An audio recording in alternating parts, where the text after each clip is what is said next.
between FJM and Eagle Queens. This is Andre Johnson here on the call with you guys today.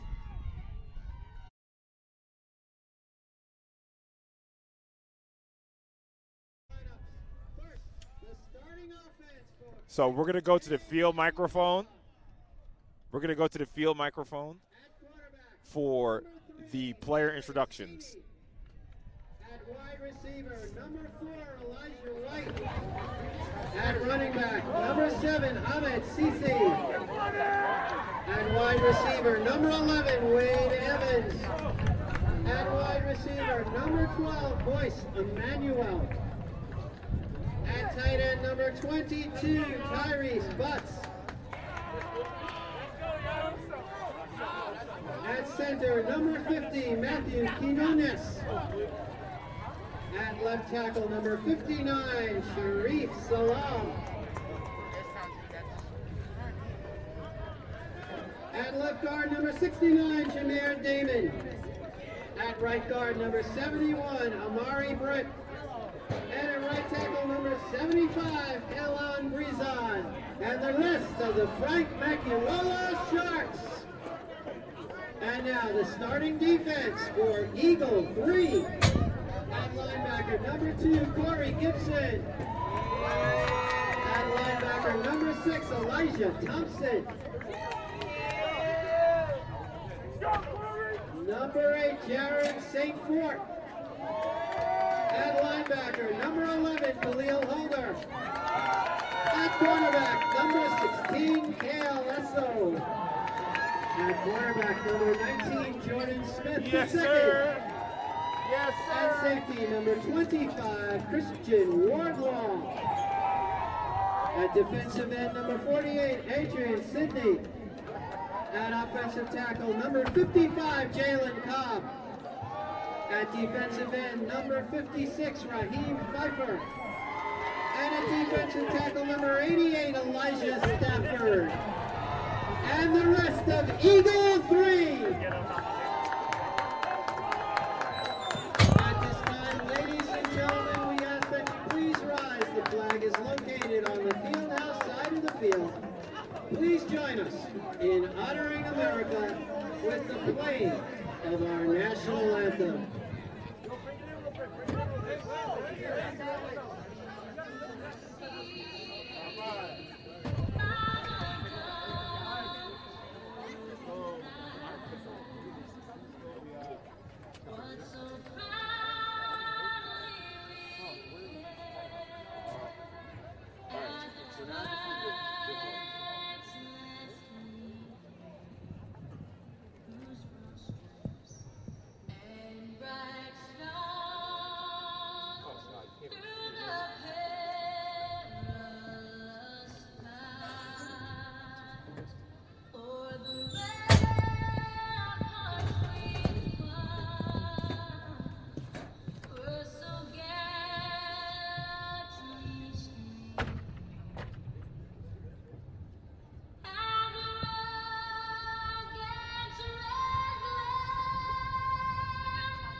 the head coaches for Eagle Academy, Kevin Williams, and from J Macchiarola, Obike McKinney.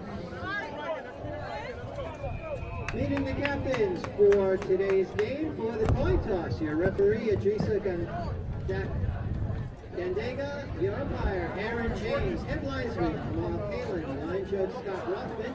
Field judge is Mike Leano. The side judge is Andre Taylor. And the back judge is Gary Ack. PSAL chain crew today, Kerwin Knowles, Andy Sperlin, Amir Benjamin, and George Lancer. Today's official timer, Hayden O'Brien. Okay, I got you. I got you. Oh, let me get my book out.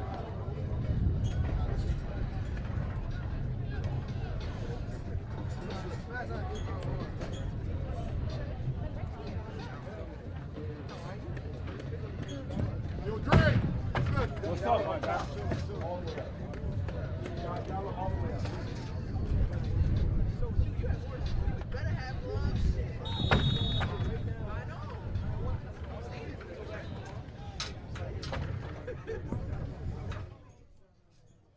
All right, so we're back.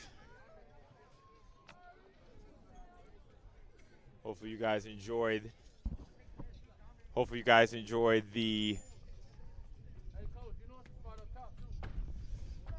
national anthem and the introduction of all the players. We're finally ready to get into some football.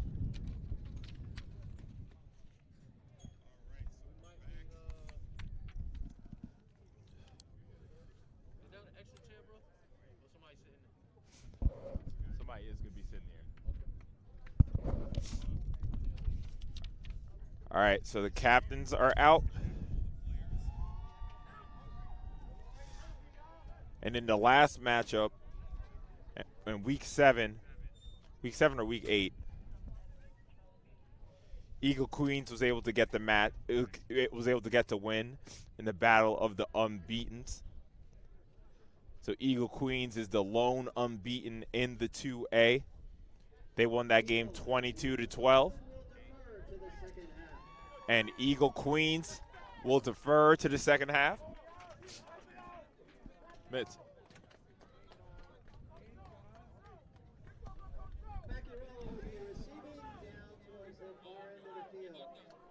Eagle Queens will defer, and it will be FJM with the ball first.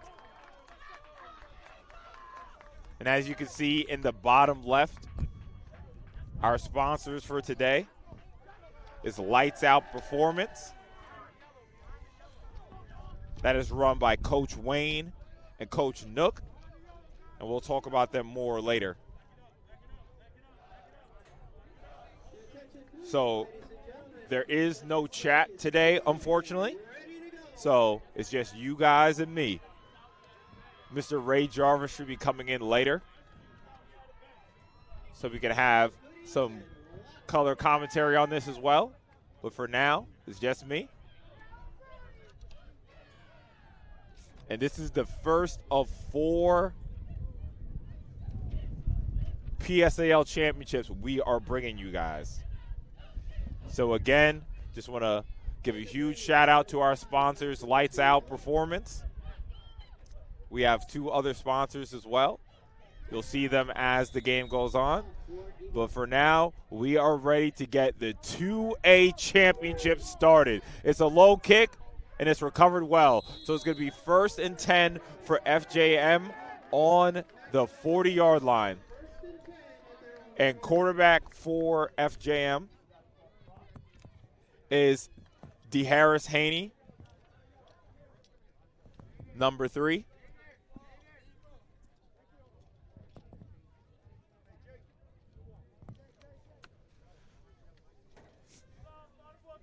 So Eagle Queens have by far the best, most ferocious defense in the 2A conference. But they are definitely vulnerable through the air. So a lot is going to fall on DeHarris. But the star man for FJM is Mr. Cisse, number 7.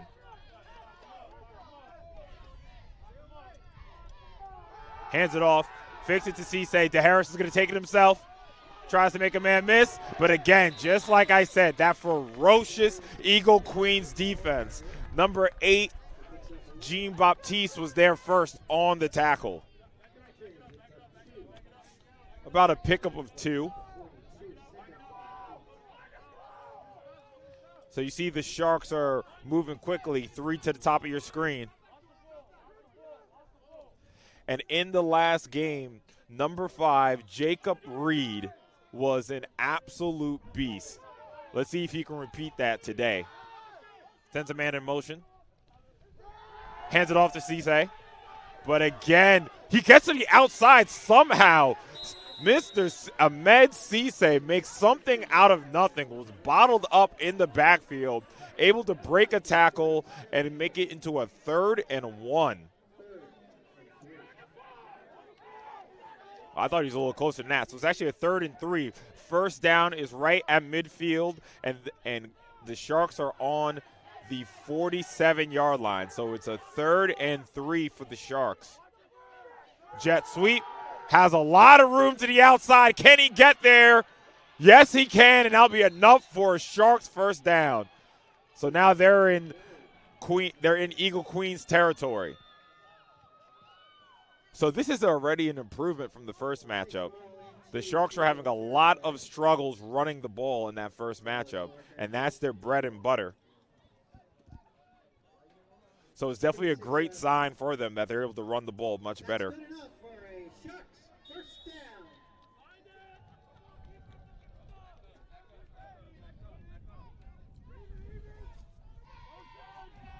Sends a man in motion, hands it off to Cisse, and again, this time he won't get away from the rowdy Eagle Queens defense. Trying to see a number on that. That was number 55. Jalen Cobb, the sophomore. Big loss on that. So it's going to be about a 2nd and 13. Ball's on the 51-yard line. As my co-commentator pulls up, I know it's freezing, my guy. Just give yourself a second. So we'll get him set up in a minute. We have a 2nd and long. If you can't tell, it is cold out here. Tips it up in the air. Oh, man, that could have been catastrophic. And this time, that's number 56 on the stop. Raheem Pfeiffer, the senior.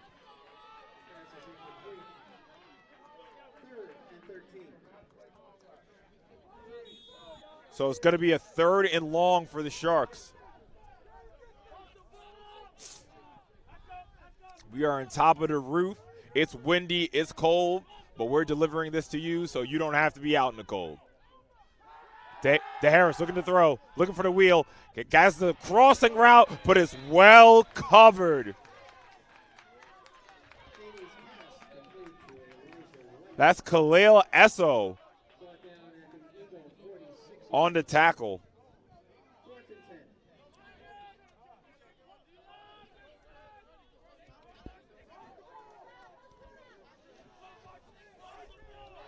So we're getting Ray Jarvis set up here.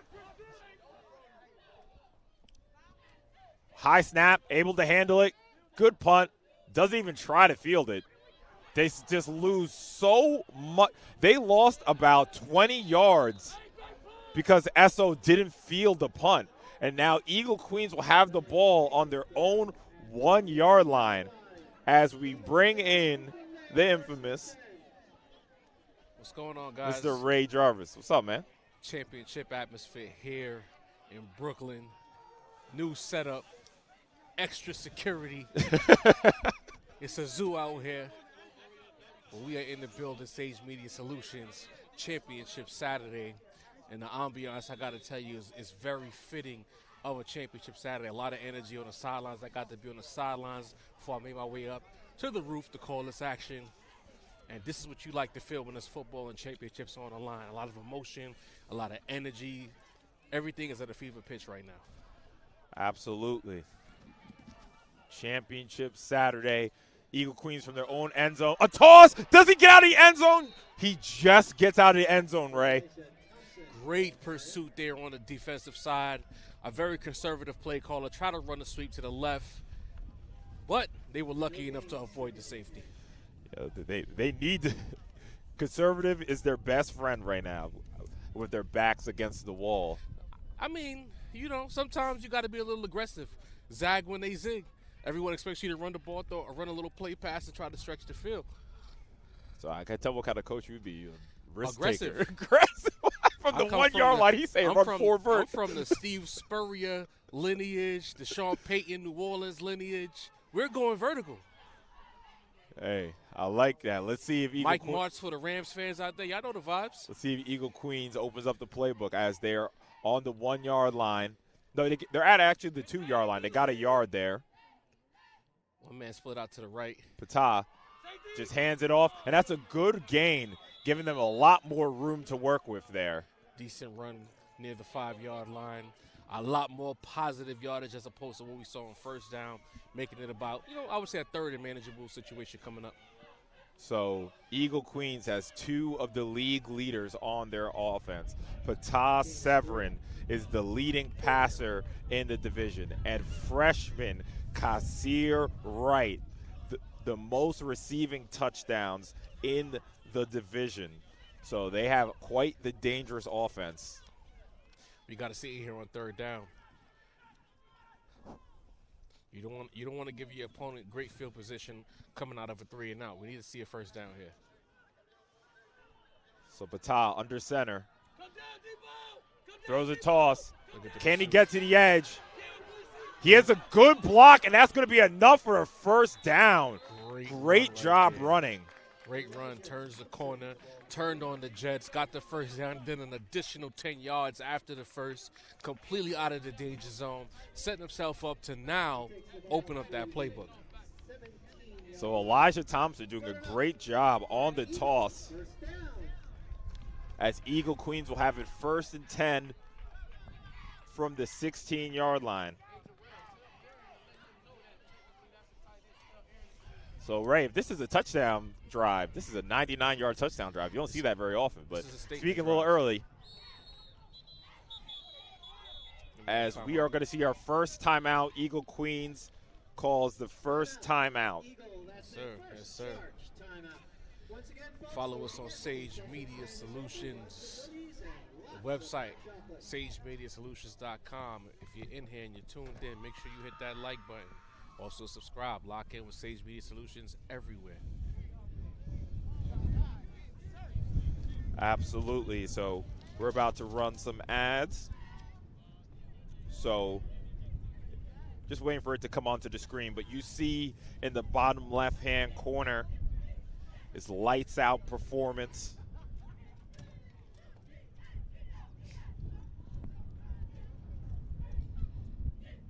Run by Coach Wayne and Coach Nook. So as a youth or high school football player, the offseason isn't just a break, it's an opportunity. Champions are built in the offseason. It's the difference between being average and being remembered. Lights Out Performance is here to bridge the gap starting in January. So make sure you follow Lights Out Performance on Instagram. As we're back to the action, another handoff. This time it's the number 2 carrying people. FJM seems like they have a weakness defending the run, and Eagle Queens is fully invested in exploiting that advantage.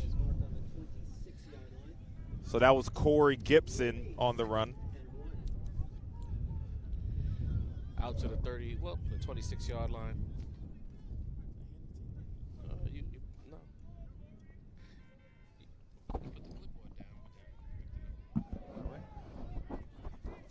All right. You're trying to get our affairs in order here while the wind tries to take advantage of us on the roof. So Patah in the shotgun. What you hear are the coaches adjusting the alignment as the ball Sends is a jet sweep. Breaks the tackle. Has the edge. Can he get another tackle? Big gain Big time run right there. Another first down for Eagle Queens.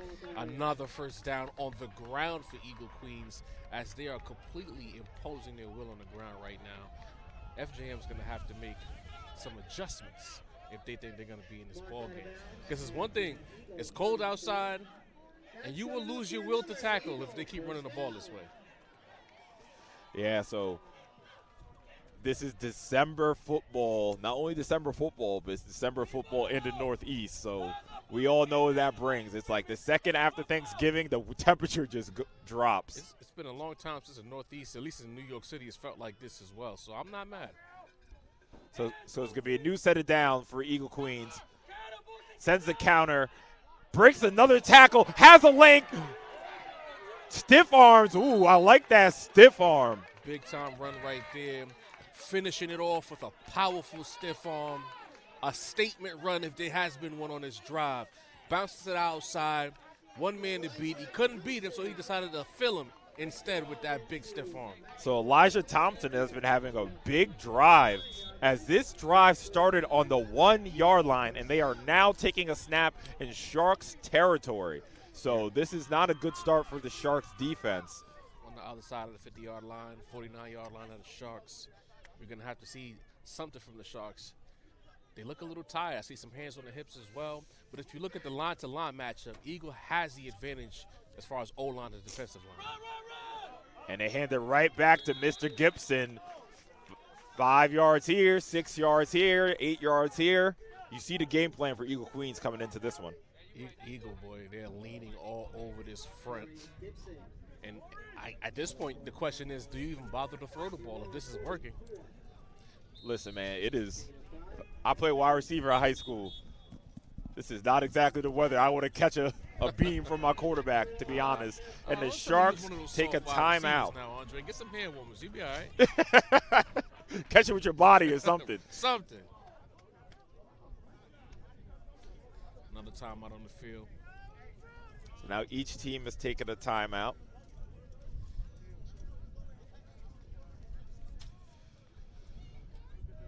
Look at the body language of the Eagles sidelines. They know it. They know they got an advantage. They're walking around real confident right now.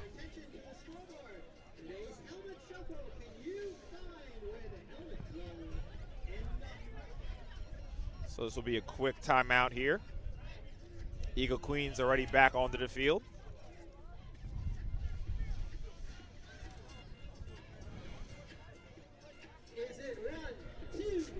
So, my God, Ray, when you are on the Sharks sideline and you're seeing Eagle Queens gashing you for this many yards on the ground, what kind of adjustments do you make for the Sharks? I'm loading up the line. I mean, it's a dangerous decision because you leave yourself susceptible to the big pass. But at this point, I need those linebackers creeping up a little bit closer. I might want to move one of these safeties up as well. They haven't gotten out of that too high look. Look, as you see it, they're still in the too high look. So correct. They're committed to letting their front deal with this run. And now you see them jumping off sides because you're so concerned about the run that you're looking for any advantage possible. Now it's becoming a mind game. Absolutely. And you remember, the Sharks did lose the first matchup at their own place, so they must be really itching to get off on a good foot. Indeed. Eagle Queens taking advantage of that. This defensive series for them, this is not the way you go about setting the tone in a revenge and championship game. Absolutely, as Eagle Queens is taking up the majority of the quarter on this drive. This is what happens when you run the ball effectively. You can dictate terms.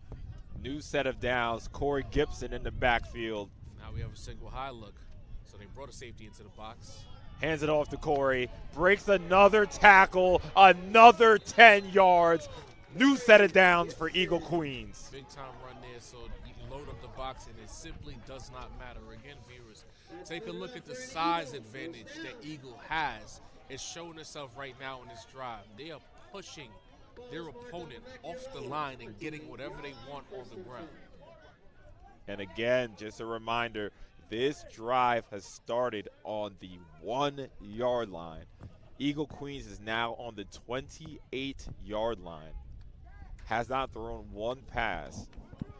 And honestly, I feel like I'm going to be saying that a lot this They weekend. don't need to pass the ball, quite frankly.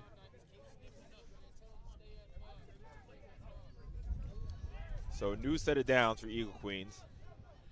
2 wide receivers to the right, 1 to the left. Elijah Thompson in the backfield now. You see the Eagle offense trying to spread them out a little bit to their advantage. Hands it off. And Good this job. time, one of my favorite players, Jacob Reed, shoots the A-gap and makes a big tackle for loss in the backfield. The biggest stop of this drive so far, as you said, shooting the A gap and making it count. Sometimes players miss that tackle in that spot because they're too excited to blow him up. But he secured the tackle. Looks to be about a 5-yard loss. Positive momentum finally on this drive for the defense. And if right when the Sharks need a big stop, there's no surprise, it's number 5, Jacob Reed. He is the do-it-all man for this team. Middle linebacker, he returns the kicks. You'll see him on offense as well. So it's not a surprise seeing him making a big play for the Sharks, but they'll He also need to makes string up together for some big plays. Jumping off sides earlier, he got those yards back. So salute to him again. Hands up to Elijah, breaks a tackle, lowers his shoulder, pushing the pile. Good gain, a gain of about 8 yards there, making a third and manageable. At this point, you as a defense, as a team overall, you have to be concerned that Eagle just got pushed back and still refused to pass the ball. They're telling you outright, you cannot stop us from running the football. Sure, you got a positive play last down, but do it again. And right now, I don't think they can. And one thing you don't want to see was Jacob Reed going to the sideline. Had a little bit of a concern there. Hopefully Jacob is okay. Probably just gassed. It's been a long drive. Yeah. They've been out on defense for literally Look at 7 the lineman minutes right now. straight. There's a lot of hands on hips right now. So it's a 3rd and 4. First down is the 18-yard line. Come out in that same look. 2 wide receivers to the bottom of your screen, 1 to the top of your screen, fullback in the back.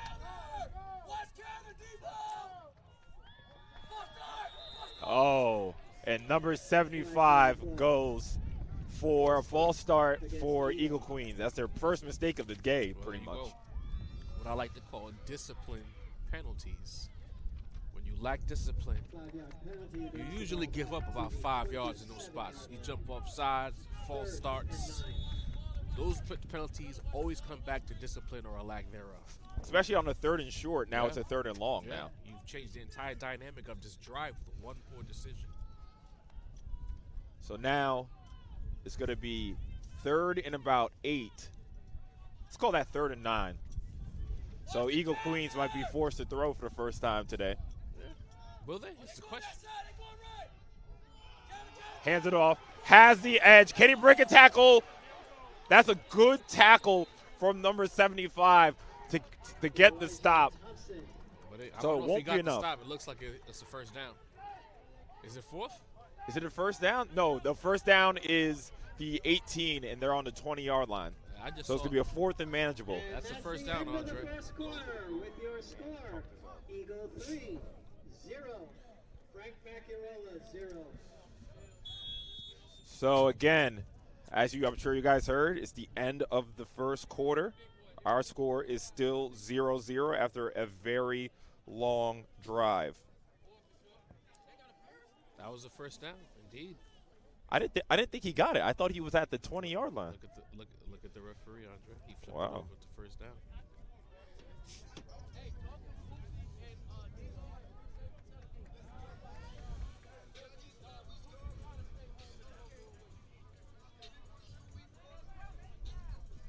I haven't heard this song in years.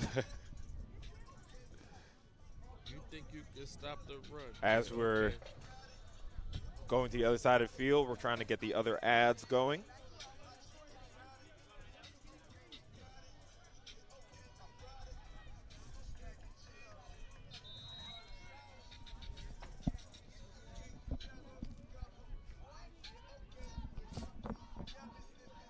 So just run the ad. No. Run the ads and don't forget to hit Q for the slideshow.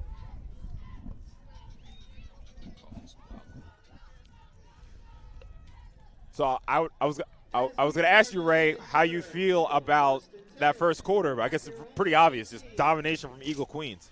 That was a speed run of a first quarter, with the run game completely dictating the terms for Eagle as they get into the second quarter, looking to capitalize on a good drive with a touchdown. Hands it off to Corey Gibson. Lowers the shoulder. Let me tell you something. Corey Gibson is the perfect running back for this weather and for this championship game. Is it Corey or is it Derrick Henry? That is a big boy running through that line. No, you caught me. I looked at my roster. I was like, dang, did I get that wrong? He said Derrick Henry. Man, that's a big boy running through that line. I don't want to tackle him. Second and a long 3. And the thing about him is that we've seen big running backs this season who like to tap dance and tippy toe at the line. He's running right through that line. Absolutely. Hands it off, and this time he's met by a pack of sharks. No surprise, Jacob Reed in the backfield. And just as we give him praise, the Sharks say, enough. We're not glazing those players today. Blows it up in the backfield. Thrown back for a loss. Pause. Going to make it another 3rd and manageable. Excuse me, a 3rd and long. About 3rd and 6. If they can hold them to a field goal here or no points at all, if they decide to go for it, this would be a big win for the Sharks. Yeah, I mean, if you're Eagle Queens, you got to pretty much figure that you're playing with 2 downs here. Doubt that they're going to kick a field goal. And the way the wind is set up, the wind just took my coffee out. So 2 to the top of the screen, 1 to the bottom. Wing back. Wow. They read that immediately. Guess who? Jacob Reed in the backfield again. I think he has 3 tackles for a loss on this drive alone, Ray. Seems as though there was some adjustments made in between quarters. The defensive coordinator for the Sharks made some tweaks, and they are blowing these plays up in the backfield. And again, there's only so many times you can run the same play before a team adjusts to you finally. It took long enough, but the Sharks are definitely swarming, and they smell and they sense the blood in the water right now. 4th down approaching, a chance to get off the field with no points. So 3rd and 8. First down is the 8-yard line. Like I said, they have the leading passer in the division in Patah Severin. 4 wide, 1 in the backfield, whistles, timeout. Timeout, Sharks. Macchiarola, that's his second charge timeout of the first half. Ladies and gentlemen, again, a reminder, all exits are final. If you leave the facility, you must buy a new ticket to come back in. Yeah, they say if you leave one time, you're gone.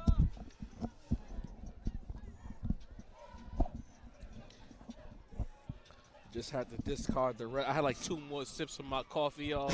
and this disrespectful wind decided to take it away from me. I feel some type of way, but I got about 75% of the coffee that I bought. Golly. So again, now I need a touchdown to balance it out. So this live stream is brought to you by Sage Media Solutions. So make sure you follow Sage on Instagram. And if you have any business inquiries, you can go to our website on the screen. Tap in with the Sage Media family. Follow us on the socials. But in the meantime, as you're here listening to us, if you haven't hit the like button by now, do that immediately. If you haven't subscribed by now, do that immediately. Get familiar with the brand. Coming out of the timeout, it's 4th. So it's 4th and 8. First down is the 8-yard line. 4 wide. Patah looking left, throws right, has a man, and goes right off his hands. So that will be a turnover on downs. That is a momentum swinging stop for the Sharks. They got away with what looked like a pass interference as well as the cornerback lost his footing. But if you're the Eagle wide receiver and it hits you in the helmet, you have to catch that ball. Sad to say it, but you kind of let your teammates down with that drop. Now, let me tell you something. That was probably strictly to the cold.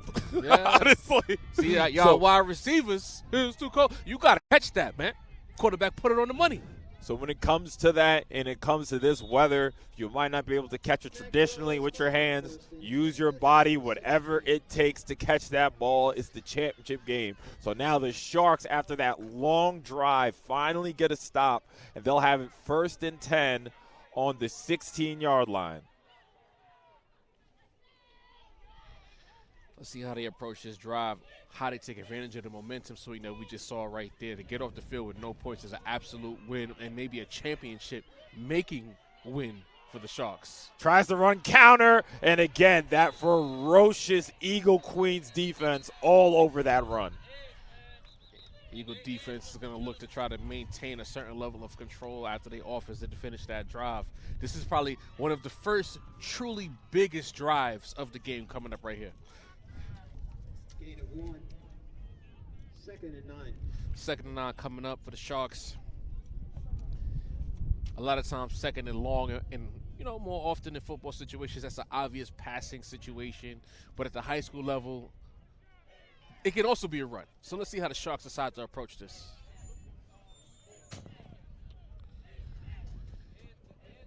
A little bit of confusion at the line as they get it together. Tight formation initially from the looks of things. Eagle Queens, one high safety. Everyone else is in the box.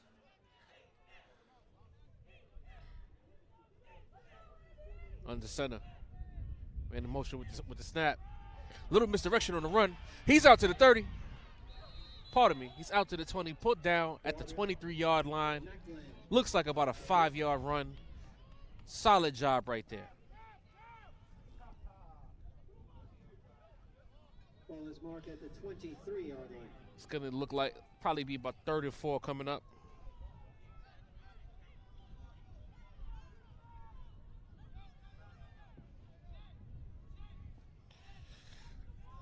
Two wide to the right, one to the left. Running back in the backfield, shotgun formation coming. Tries to draw him off sides with the hard count. Another run. Turns it up the field, and he has a 1st down for the Sharks.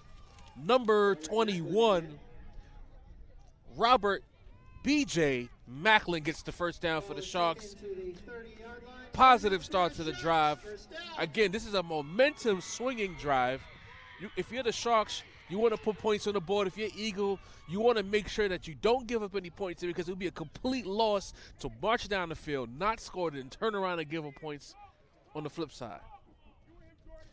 Takes the snap, drop back, has a check down, but puts it up. That would have been a massive play for the Sharks had he brought that in. The pass was intended for Ibrahim Dembe. Too much air on the pass. If you took a little bit off of that, he might still be running right now.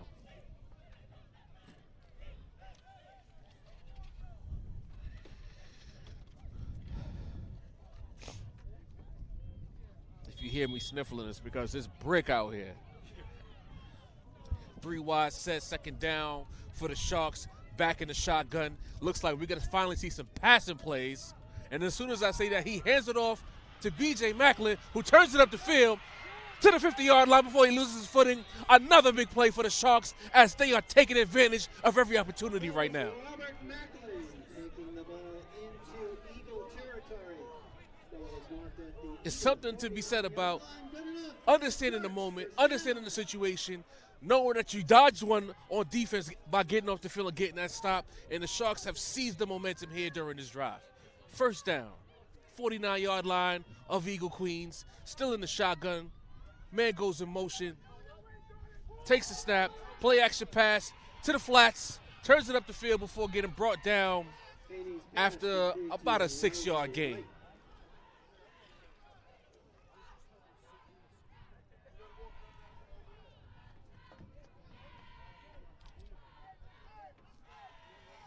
No huddle for the Sharks, getting the play call from the sideline.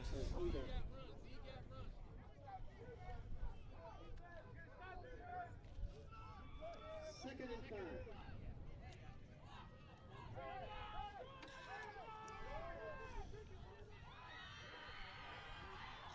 4 wide set for the Sharks, spreading out that Eagle defense who has a one-high safety look, and everyone else is in the box. It's very susceptible to a big pass should the Sharks decide to go in that direction. Play action. No, hands it off. And the first real stuff of the day, or the drive, pardon me, for the Eagle Queens, setting up a 3rd and short. No gain. 3rd and 5. So I'm back now. Ray, it's a very back and forth affair so far. Both teams are able to move the ball, and especially in the Sharks' second time having it. The Sharks understand the moment. We got to stop. You got off the field. We have a chance to seize momentum and probably leave Eagle Queens even more dejected coming out of a pointless drive. And in this kind of game, you have to ask a question. How many possessions are in this game? Exactly. How many more possessions are going to be even in this half so far? This drive here will dictate that, because it seems as though the Sharks have decided to pass the ball a little bit. You know, with each incompletion. Oh, big stuff. Completely blowing that run up. Big time 3rd down action there by Eagle Queens. Let me tell you something. Looks like they lost like 4 yards on that one.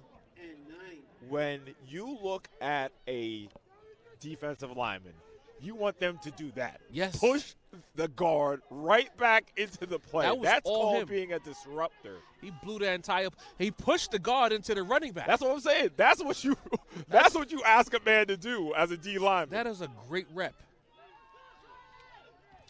And it looks as though the Sharks will punt it again. So just as soon as we were praising them for getting down the field, they're going to be flipping possession yet again. Let's keep an eye out for the fake, however. Nope, they punt it off. Need to field this low one. line drive.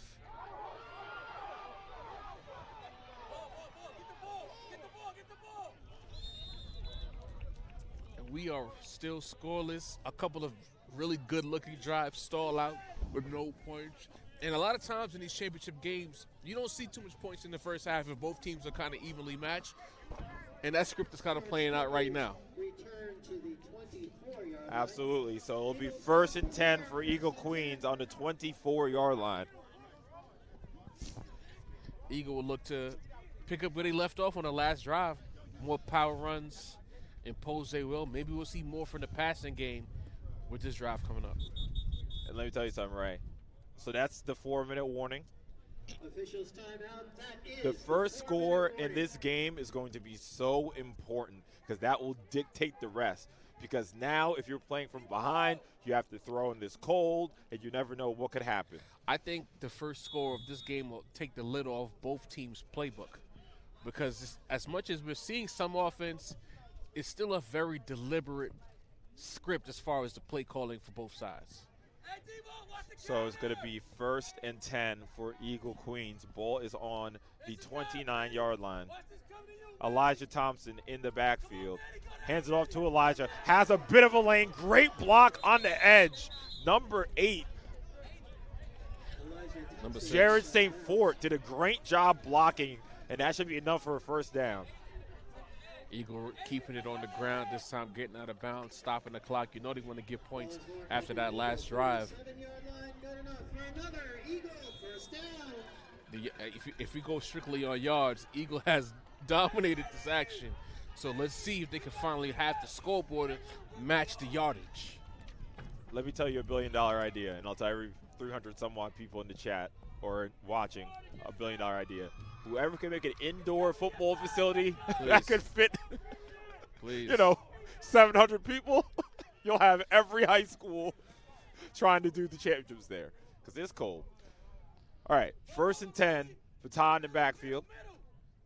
Sends a man in motion. And Flag on that the might play? be a false start. Whistles on the play Yes, it's a false start on Eagle Queens. on Eagle.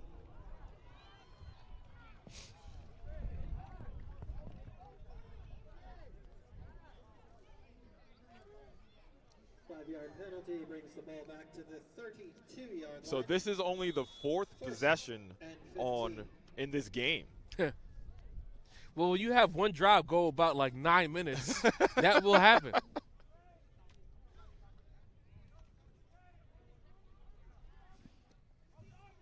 So now it's going to be a 1st and 15. First down is the 47-yard line.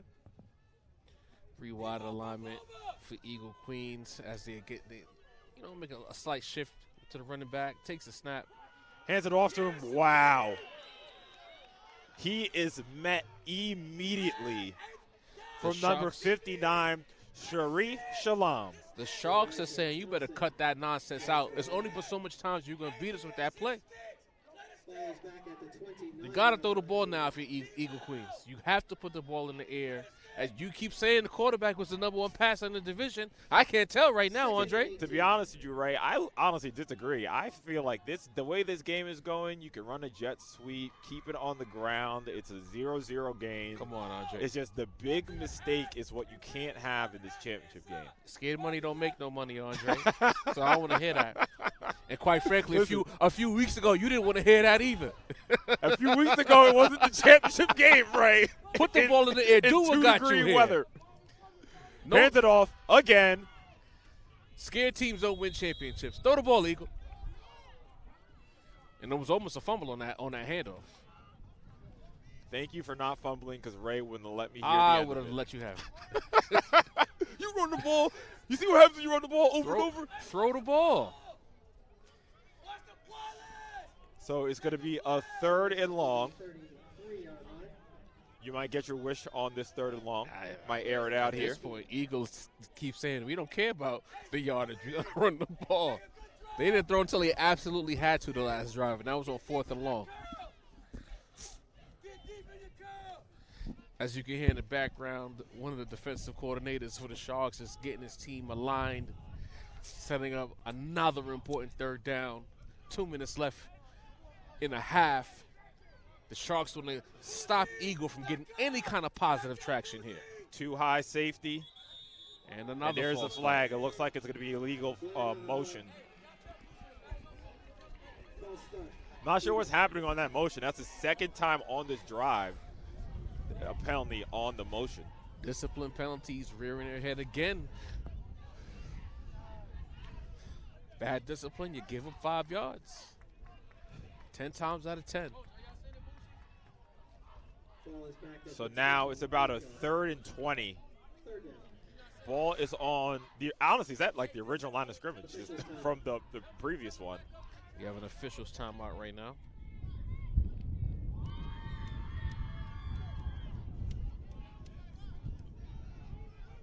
Back up, Boosie!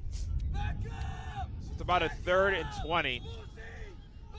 The first down is the 47-yard line. Patah sends a man in motion.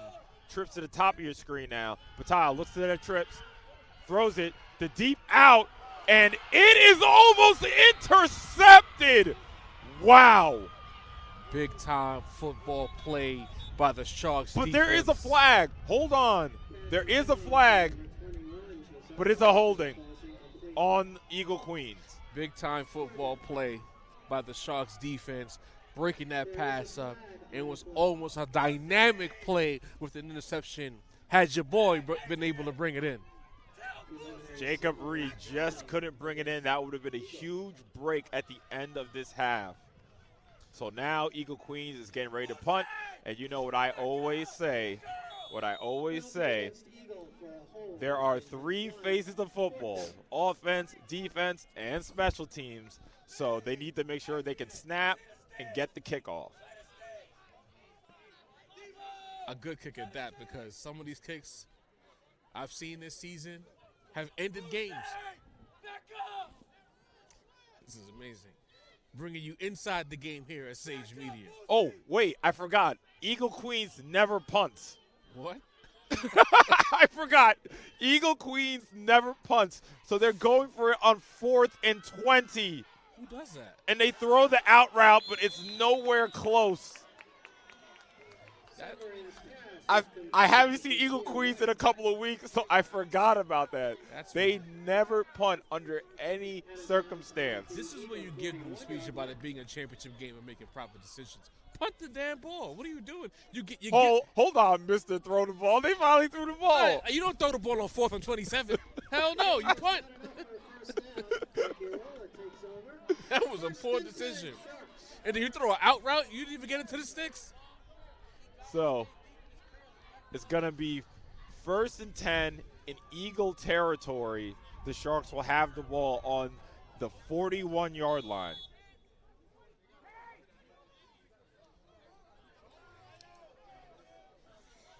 So 2 to the top of your screen. The Sharks have a chance to do something epic here with a touchdown before the end of the first half, which would completely leave Eagle Queens dejected after the first half they've had. Absolutely. So we have a timeout on the field. We're going to go to our other sponsors. You've probably seen them in the top right. And one of our sponsors is COG Sports. COG Sports Performance is here to take all athletes from all sports to the next step. Servicing the tri-state area, COG Sports offers one-on-one and group training, helping athletes reach their maximum potential. For more information, you can find COG Sports on all social media platforms at COGSports_, or you can email cogsports1@gmail.com. Shout out to Coach Uzi, my guy.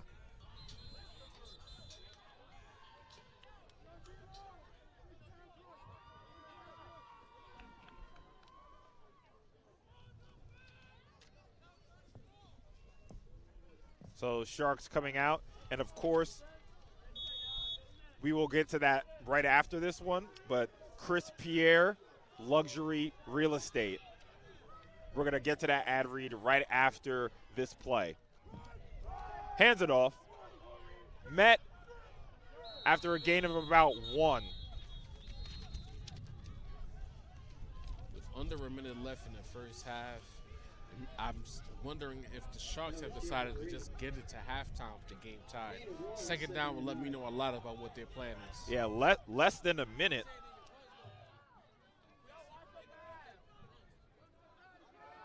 Full wide set in the shotgun.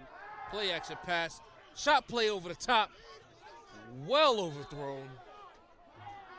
The quarterback still takes credit for the stop, saying he strapped him.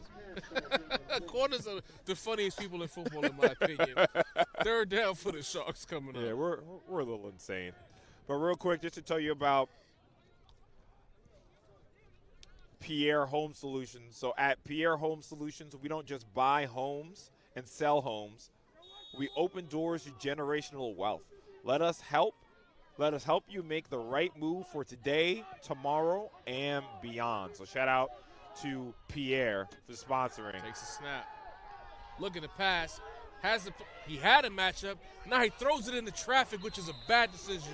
You never throw across your body into traffic. Luckily, he gets away with it. Fourth down coming up for the Sharks. Not only did he throw it across his body in the middle of the field. I think he saw what I saw. He had number 11 on the drag, but he was late getting it to him. Yeah, so as you see on the screen, Chris Pierre, Luxury Realtor.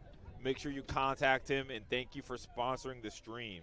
And, of course, on Monday, you know where to be to break down all this championship action. Jared Veluzzi, Coach Mac, and Andre, myself, on New York Football Talk. So make sure you tune in at 7:15. New York Football Talk brought to you by Sage Media Solutions. Tap in each and every Monday at 7:15 for the best high school coverage in the city. Thank you, Ray. So it's going to be a fourth down. It's a bunch trips on top of the screen. They motion out of that bunch trips. Looks left. Snap, looking down the field. Looks no one's open.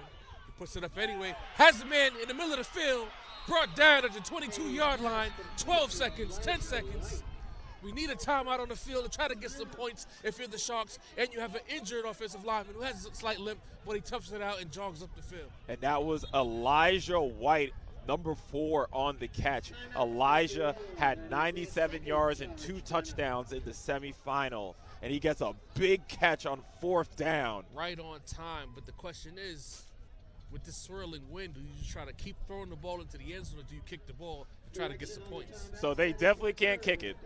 They don't have the ability to kick it. So you definitely have to throw it in the air here. I feel like it's a pretty you have a lot to gain and a little to lose here. So you might as well take a shot into the end zone There you at the go, end of this Andre. half. Welcome to my world, Andre. Aggressive play calling.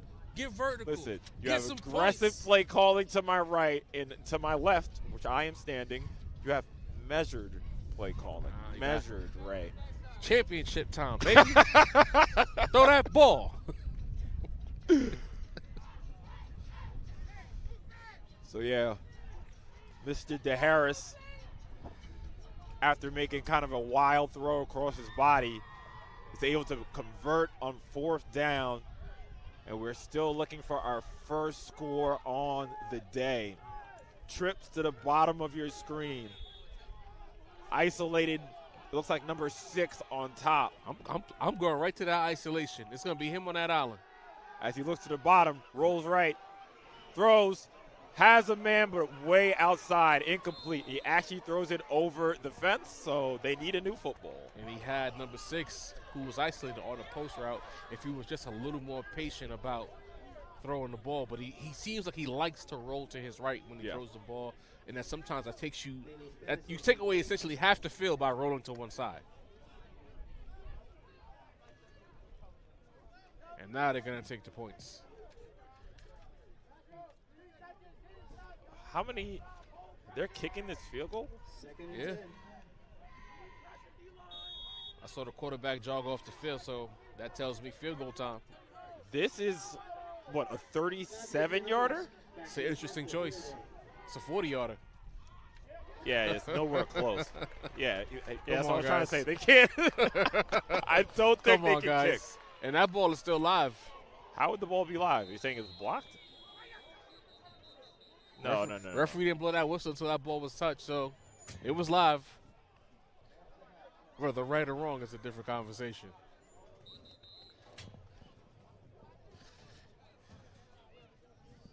We have reached halftime. So that is halftime of the 2024 2A championship. And our score is 0-0. So this is Andre Johnson and Ray Jarvis. We will see you on the other side of halftime. Yes, sir.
All right, welcome to second half football. Excuse me. Second half football Blooper. of the PSAL 2A championship between Eagle Queens and FJM. Our score is 0-0, and you have Andre Johnson and Ray Jarvis on the call with you. Ray, how do you summarize that first half? Attrition.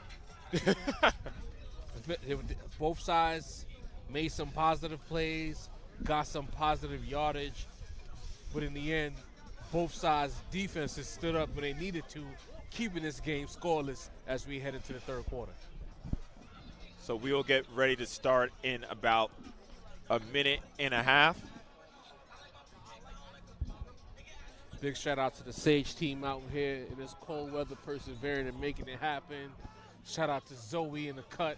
Always got to shout out Zoe, making it happen, even though she's the warmest one of us. But we see you, Zoe. I'm questioning the DJ, while we set the scene here. How you go from World Boss, Vibes Cartel, to drill music immediately? Like, that's a strange transition. Welcome to Brooklyn. Indeed. Yeah, so I really think this game is all about who blinks first, honestly. Who makes the first mistake? Who makes the first big play?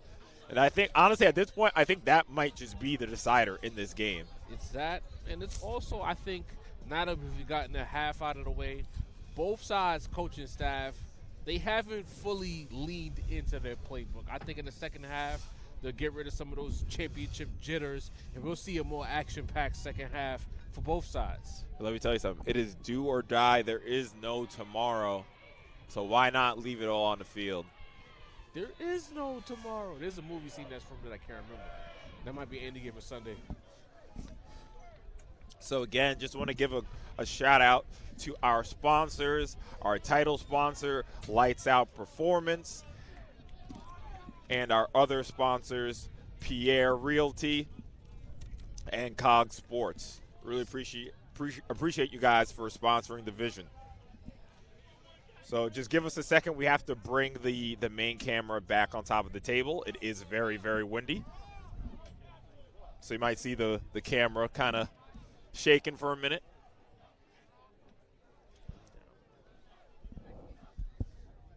The headphones here.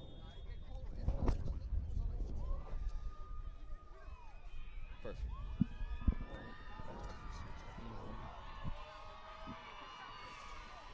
So it will be Eagle Queens starting with the ball. So there you go. So our sponsors, Cog Sports. So again, Cog Sports is here to take all athletes from all sports to the next step, servicing the tri-state area. Cog Sports offers one-on-one and group training, helping athletes reach their maximum potential. For more information, you can find Cog Sports on all social medias platforms at Cog Sports, or you can email them with the email on the screen. And of course, Lights Out Performance, my guy Coach Wayne and Coach Nook.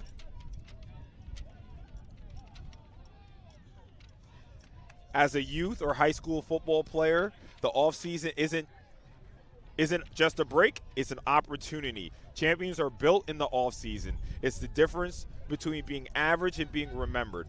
Lights Out Performance is here to bridge the gap starting in January. So make sure you contact Coach Wayne Morgan. And also they have 7-on-7 tryouts on January 4th. So if you're interested in joining the Lights Out Performance 7-on-7 team, make sure you contact Coach Nook or Coach Morgan. So we are ready for second half football. The wind is picking up, and so will the action in this 2A championship. Big collision on that first kick. Sandwich there. on the tackle at the 25-yard line. I was concerned for number 33. I was very concerned from his head jerked back. You saw yeah. that? Okay, yeah. Gets the ball to the 26-yard line. Eagles starts there. I was definitely holding my breath for a minute. That did not look good. It was a big collision. But luckily, the young man is okay. So it is 1st and 10, Eagle Queens. I would say Eagle Queens looked the better of the two. It was a pretty even matchup. Yeah. When I say the better, it's like a 55-45. Right. They had more yardage on offense, especially going through that long drive with no points. But again, it's the second half. Let's see what they do. Based on the formation, it looks like they're going to keep this on the ground. Oh, they are stacked up with uneven offensive line to the right. Oh, yeah. Big boy football about to And they take place. toss it the other way. Gets a big lane up the left sideline. Does he have the foot speed? No, but that would be a huge gain. Elijah Thompson getting this half started for Eagle Queens. Elijah Thompson turning on the Jets, and Eagle Queens with a statement to start the second half. We are not here for play. We are trying to win a championship game. We're going to load up the line and push you off that line and make this run game happen. Very creative play call, too, because they had to unbalance to the right. And they said, our athletes are faster than yours, so we're going to the left. And we're going to outrun you to that sideline. That's exactly what they did. Elijah Thompson's probably at about 60 to 70 yards on the day now.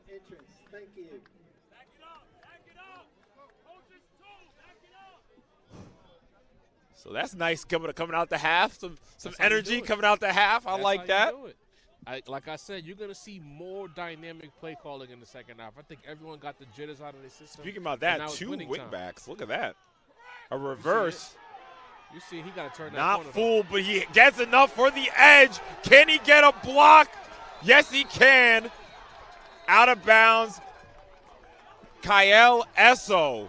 He had 2 reverses for a touchdown in the last game, and he gets another reverse for a big gain. Some trickery there again from Eagle as they're using misdirection to get their athletes in space to make plays.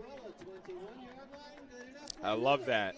And you see Elijah Thompson on the first one, Kyle Esso on the second run. You see, just like you said, trying to get those athletes in space. As it's going to be a first down from the 21-yard line.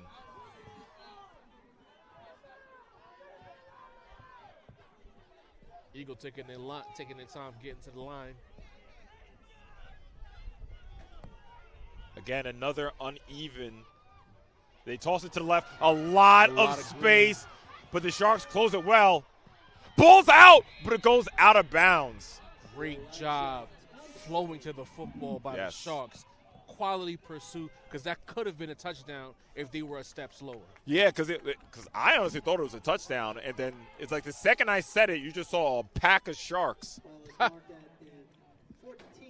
We like the puns here at Sage Media. Officials timeout for injury. So it looks like there is an injury timeout.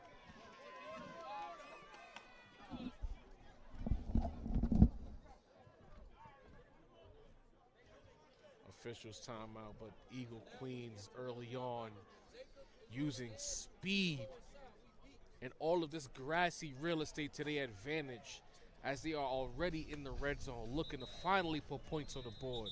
Great job by the coaching staff of Eagle Queens to open it up, get more expansive, and do what they do, and that's move the football. Second down from the 14-yard line coming up. I'm excited to see what else Eagle Queens has in store for us with this dynamic play calling we've seen thus far. Misdirection, unbalanced line, speed on the outside. What's next? So it's going to be a second and short. Ball is on the 14-yard line. First down is the 11. Handoff. Jacob Reed is the first one there, and another pack of Sharks. He might have gotten enough for the first down, but see in the second. Depends on where they spot it. Your eyes are much better than mine. I thought that was only a 2-yard game, but I was wrong the other times as well. Hey, man, you know, I have some enhancements on my face. Yo, See? I might need to see my guy. I might need a pair of glasses, too. Hey, When player moves, it'll be third and a little Okay, so it was 3rd and short. A little short, as I said, depends on where they spot it. 3rd and short.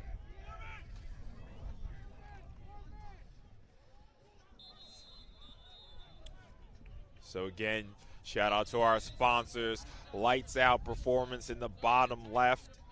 And then you have Pierre in the top right, Pierre Realty, and COG Sports as well. Shout out to our sponsors for today's live stream. Shout out to the sponsors, Championship Saturday, and they pulling up and making sure that their name is heard, and they're helping to uplift the Sage Media Solution brand. Everyone wins. Everyone wins. And if you're interested in advertising, please hit us up. As it's a big 3rd down, they give it to big Corey Gibson. Does he have enough? He does. He does. I see the linesman coming right down the line. So what's interesting here is that it's going to be a 1st and 10 from the 11, so they can still get a 1st down. It's not 1st and goal yet. I think now that they've gotten the 1st down, they're going to go back to using their speed on the outside to get a touchdown. Pierre Holmes. Gotcha. What do you say? It is Pierre Home Solutions. I was saying Pierre Realty, so that's my apologies. Pierre Home Solutions. Pierre Home Solutions. Pardon us. Timeout for a measure. I guess you got to make sure you get the name right, baby.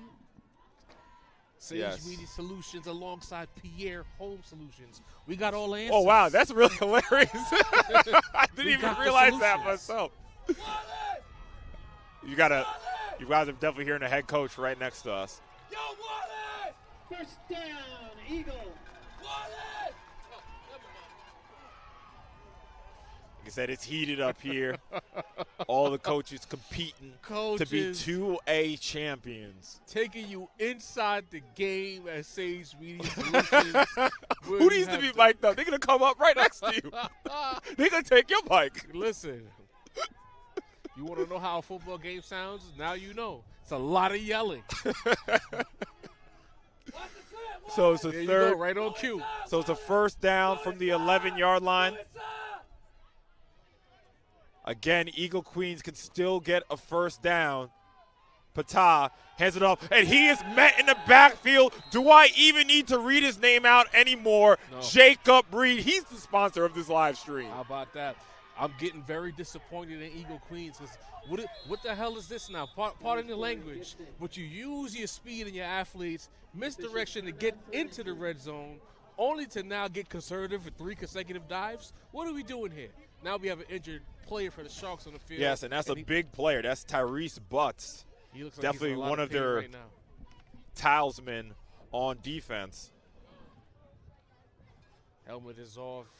Looks to be a lower body injury. Seems to be in a lot of pain. Let's hope for the best.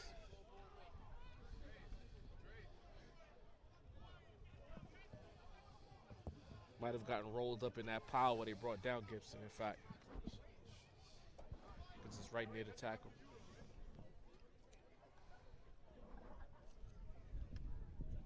So as we like to do, we always take the camera off of the young men as they're having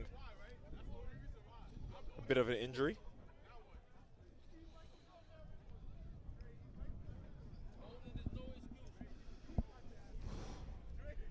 So this is a great opening drive for Eagle Queens coming out of the halftime. I'm taking points off for those last 3 play calls, so I'm sorry. 3 dives in a row. That's what I'm saying about in the top of the second half. In championship games, sometimes coaches tend to overthink or they get overly conservative and they leave points and yardage on the field. If you use off-balance lines and speed to the outside and misdirection to get you there, why change it up now? No, I feel you. But, again, at Pierre Home Solutions, we don't just buy and sell homes. We open doors to generational wealth. Let us make you make the right move for today, tomorrow, and beyond. So that is Pierre Home Solutions. And, of course, we have COG Sports. COG Sports Performance is here to take all athletes from all sports to the next step. Servicing the tri-state area, COG offers one-on-one and group training, helping athletes reach their maximum potential. For more information, you can find COG Sports on all social media platforms. We're going through these fast. As you can hear, I'm trying to go to different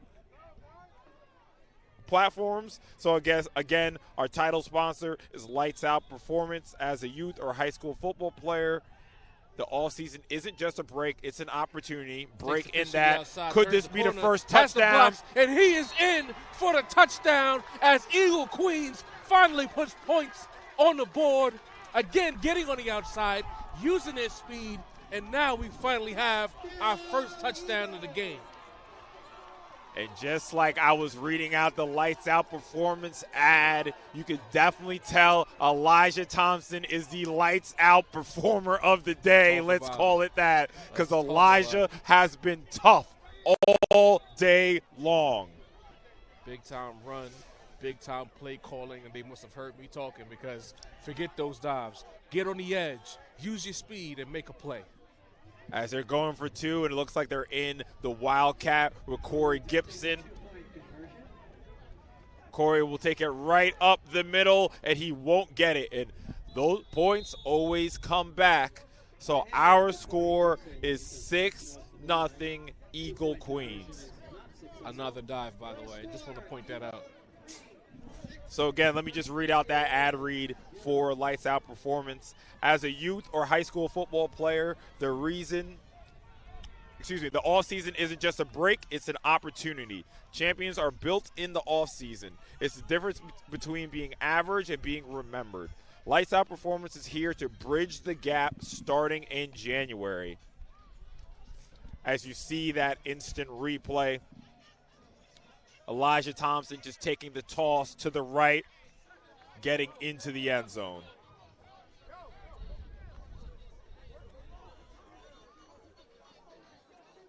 Six nothing. So it was FJM who blinked first, gave up the first touchdown. How decisive will that be? Now we have half a third quarter. That drive took the half of the third quarter. We got action. Trust me. I'm bold prediction. The Sharks are going to score on this drive. Okay, you heard it from Ray, Mr. Jarvis first. Well, they got to pick the ball up before they score. They hand it off. Wow, that was a crazy play, Ray. So the ball was on the ground, and they just still decided to do a reverse handoff. That looked like it had potential to be a blooper that turned into a head-scratching turnover and bad, and all-around bad. Luckily, the Sharks dodged one there. So it's going to be 1st and 10 for the Sharks on the 29-yard line. 29-yard line, Macchiarola starts there, 1st and 10. Quarterback jogs onto the field. Looks like they already had the play call because the receivers kind of gave it away, lining up in a spot without huddling. So just a reminder, this is the first of 2 games today. Right after this will be the 3A championship between Fort Hamilton and Brooklyn Tech. So make sure you stay tuned, locked in for all your PSAL championships right here on Sage Media. So 3 to the top of the screen. Hands it off to Cisse. Cuts it back. That was a very important tackle from Corey Gibson and from Khalil Holder, because he had a lot of green on the left sideline. Breaks those tackles. You're probably shouting right now because he's still running. Takes the ball now to the 36-yard line. So it's going to be a 2nd and short. Gain of 7. Let's call it 2nd and 3. The fans of Eagle Queens have started to turn up. They have the majority here at the arena today. The Sharks will have to tune that out. Tries to go outside. Can he break a tackle? No, he cannot. That's an excellent tackle on the edge. That's number 16, Kyle Esso on the tackle. Had he lowered his shoulder as opposed to go for the stiff arm, he would have had the first down. And listen, that tackle was crucial, because if Kyle didn't make that, there was no one behind him. Short by a yard. Sharks going fast.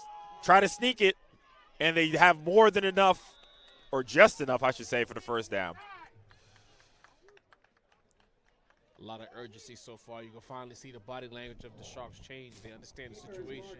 They understand what they're up against. Now that Eagle has put points on the board. So let's see what the play calling comes of with this urgency. So it's going to be a 1st and 10 from the 40-yard line. They are on the right hash. Let's see if they try to do something to the wide side of the field. 3 receivers to the bottom of your screen, excuse me. Hands it off to Cisse. He is met by a gang of Eagle Queens defenders. Again. Another run, surprisingly. I know, as you said, often in the first half, the weather is probably dictating the play calling, but to me, especially with you trailing, running the ball so often, you're going to shorten the game or limit the opportunities you have to tie the game. So the Sharks might want to put the ball in the air a little bit more. As they're now in shotgun, and they listen right to you, looking, has plenty of time, throws it in the middle, and it's incomplete. Pass interference. But it will be a flag. Referee threw that one from the hip. No question on that pass interference, right? Yeah. What you think? There's no question that was pass interference, right? Say that again? No question that was a pass interference. Easily. Right? He ran through the receiver. Easily. The referee, as I was saying pass interference, he was looking like a cricket pitcher, a bowler, throwing the flag out there. First down after the pass interference call. Brings the ball into Eagle territory. And at the high school level, if you don't know, it's not a spot foul. It's a 15-yard penalty. Good enough for a Sharks first down. So it's going to be 1st and 10 for the Sharks. They are now in Eagle territory, looking to respond after the Elijah Thompson touchdown. DeHarris looking to throw. Throws it deep, and it was deflected. Had a man open. Let me see number 11. Okay, I thought the quarterback was hurt. He did not move after that. He had what he wanted, though. Good job by the Eagle defensive front to stop a big play from happening. He might have just wanted to lay on the ground, just like, damn, I had him open. He was just laying there. Oh, no, not another injury. We care about these kids here at Sage. Absolutely. We care about the kids and we care about the community. Appreciate everybody for supporting.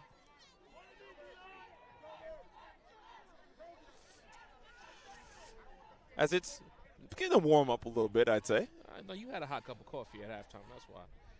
You warmed yourself up a bit. It's even colder than it was before. Ray now I feel bad. I could only get one cup, man. Yeah.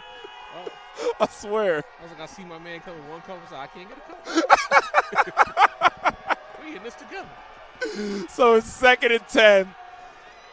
Runs quite the counter play, but Eagle Queens do not fall for it. That might be the defensive play of the day by their star man on defense, Khalil Holder. Khalil Holder said, "You didn't fool anyone." The Eagle crowd turning up. Big play, big pushback. Looks like almost a 10-yard loss. The Sharks are in danger as we speak. This Eagle Queens defense seriously has not given up many points on the day. And I deserve 0 points. Any points. Excuse me. I didn't mean to say on the day. I meant to say on the season, haven't given up many points. So scoring on this defense is very tough, as DeHarris needs to get about 16 for the first down. Looks to the top, tries to throw the screen. It is intercepted by number 33. The screen was intercepted by number 23, excuse me. That was Joshua Clark on the interception. The last 2 plays on defense for Eagle was as perfect as it can be if you're a defensive coordinator, blowing up the reverse, then following that up, blowing up the screen pass, leading to an interception, and now the Eagle offense has a chance to extend their lead and put a stamp on this game. So, excuse me, that was the biggest defensive play of the day. They have turned up the intensity in the second half. Absolutely. Joshua Clark intercepting the screen pass. And now it is 1st and 10, Eagle Queens. And I'll say it, a 2-touchdown lead could be the knockout punch. The way this Eagle defense looks right now, you are absolutely right. Hands her off right to Elijah. But wow. Good job, Eagle Sharks. FJM is right on it. Number 52 was on it first. At this point, if you're Eagle, those runs up the middle are not there for you. You have most of your success when you bounce to the outside. Stop forcing the action up the middle. Yeah, you can see that. On the left. Yeah, you can see that, you know, the Sharks are screaming up the A-gap. Almost like every play. Yeah. And that's why they've been susceptible to the plays on the outside. Exactly. But what I will say, though, you have to set up that outside counter run with running dive. So it's going to be – there's only a loss of 1. So it's going to be a 2nd and 11. First down is the 36-yard line. Watch the ball. Watch the screen. Watch the screen play. Let's see if Eagle Queens can really make the Sharks pay. They need to hike the ball soon. The play clock is against them. They get it off. Patah throws it up. Oh, what a play. Staying in the coverage. Number 9 of the Sharks looked like he was beat, but at the very last second, got in front of the receiver and stopped what could have been a back-breaking play for the Sharks. Adrian Baker for the Sharks does a great job breaking up that throw. It was a tad bit underthrown, but it's okay.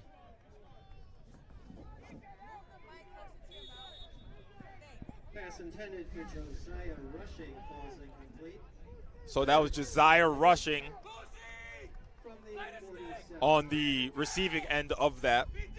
I think that was Patah's, that was only his 3rd throw of the game, maybe? Probably. I think maybe only 3 throws on the day. So it's a 3rd down for Eagle Queens. And as you saw before, Eagle Queens does not punt. I wouldn't surprise me if they put it up again. So you know they have 2 downs here. Sends a man. Thought I saw a hold there. You did. The referee didn't see it. It was literally coming right to us. I was kind of waiting. I was like, oh, so that's a hold? No. It was a whole hold. So, 4th and 8 coming up. so like I said, Eagle Queens, they don't believe in punting, so they will be going for it. Again, Patah Severin is the leading passer in the 2A, and freshman sensation Kassir Wright is leading the 2A in receiving touchdowns. Kassir Wright is number 17. He's at the top of your screen. Pretty isolated. Could that be where Patah goes on this crucial 4th down? Patah looks to the bottom, throws it. And Good what defense. a play from number 12, Emmanuel Boyce. Great job there. Before the snap, I knew the pass was going to number 13 because they gave 13 the cushion, 13 of Eagle that is. And number 12 of the Sharks, great closing speed to break up that pass and give his team a chance on offense to get back in this game. It feels like Eagle is dominating, but one Sharks touchdown and an extra point, and they will have the lead. And that is so crucial for the momentum. Eagle Queens gets the big interception, and the Sharks defense comes up big for their offense and gives the ball right back to them. 1st and 10, Macchiarola from their own 44. We are late in the 3rd quarter. We are approaching winning time, which is the 4th quarter, and the Sharks are going to need to make some winning plays if they want to have a chance to be champions.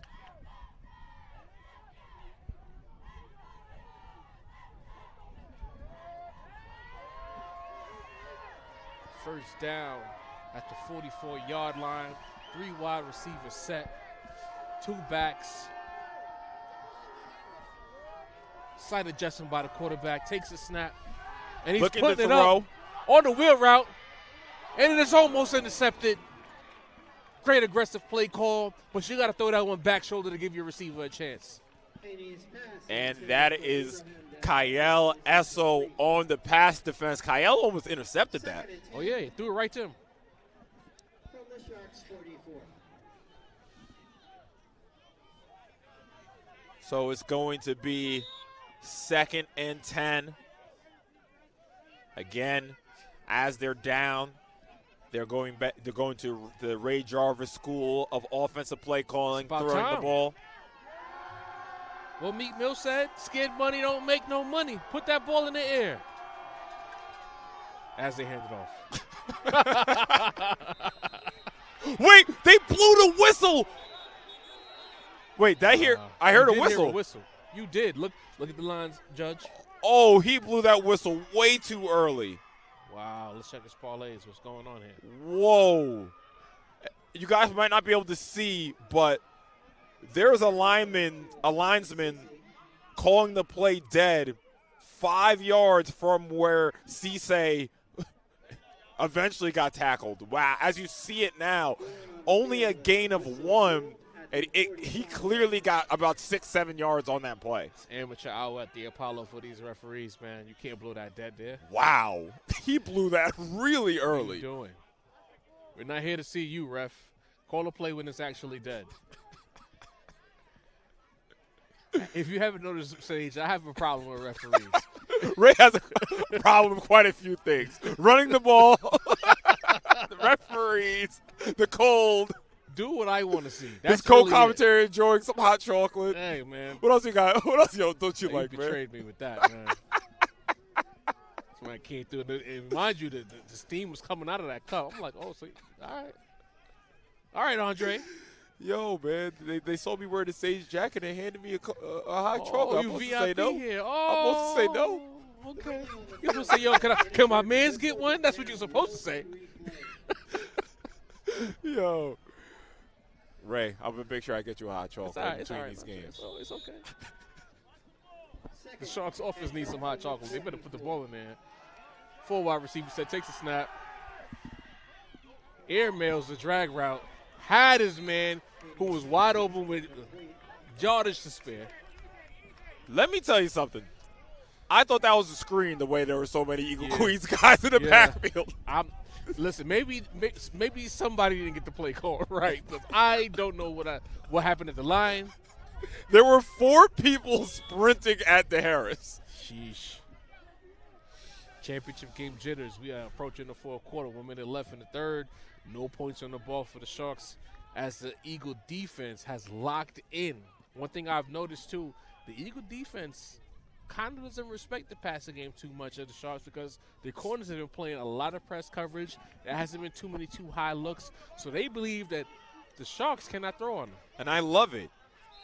That's that defensive mentality of, you're going to have to show me. Exactly. And that's going to be a timeout, Eagle Queens. Let's see how crucial that is. Pretty early timeout. But I would say this is a pretty big play here. Again, this is the 2A championship brought to you by Sage Media Solutions. This is Andre Johnson on the call with Ray Jarvis. First touchdown of the game. First touchdown of the game was by Elijah Thompson on the toss play after a big run from Elijah, another big run from Kyle Esso. Who's your standout player so far? It's definitely probably Elijah, right? Yeah, it's him because he's made a couple of big plays, especially on that touchdown drive. He opened the drive with that big run and closed it with the touchdown. Absolutely. There is some justice in this world. Referees are huddling at the line of scrimmage. Are they trying to figure out if they should give him his 7 yards back? No? Oh, okay. No, I just noticed there's going to one of my workers. The 7 referees, aren't there usually like 3? There's usually 4 referees. Game, the championship game, they got more refs. I like more that. refs and you still mess up the play, but I digress. Yeah. So it's a 3rd and 10. First down is the 46-yard line. And again, is that a fumble? No, it's not. Wow. But wow, there were just free runners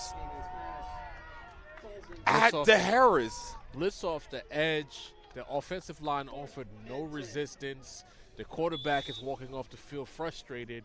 And you got to feel bad for the Sharks with that series of plays because I'm not sure if there's a disconnect between the offensive line and the quarterback with the play calling. But clearly they're not making the necessary shifts. They're not getting their hands up to block anyone, and they're not giving their quarterback a chance to make a play. Yeah, you can have Tom Brady back there. I don't know what he's going to do with It that. wouldn't matter.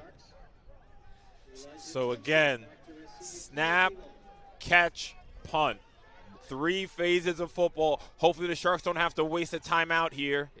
Hey, Sharks, fake it. Force the action. Need a good snap as the wind does start. Good snap. Gets the kickoff. Good punt. And again, just a missed opportunity. Definitely could have returned that, honestly. Safe play to not return it. They Just got fair. the lead. You don't want to leave too much to chance. That's when you get conservative. Don't force the action if you don't have to. Yeah, I get it. I get you on that. As you asked them to fake it. I was asking, yeah. The team trailing got to get aggressive. The team winning don't have to field it. They got the lead. I love it. I love it, man. The Sharks might not score if they don't get creative. No, I agree with you. And honestly, they scored 12 in the last game, but only 1 was on offense. The other one was a kick return Well, there you have by it. Jacob Reed. That's another reason why Eagle looks at this matchup and says, you guys can't score on us. No, absolutely. Like I said, not many people were able to score on Eagle Queens in the regular season. The #1 seed, undefeated, looking to bring in the 2A championship. Patah Severin has been leading this team all season long. If you look at number 9 for the Sharks, he could get off the edge unblocked if he reads the play. Wow. I think Patah took a business decision not to hand it Yeah. off. Mass confusion there. As there's about 4 Sharks in the backfield. So it's going to be a second down.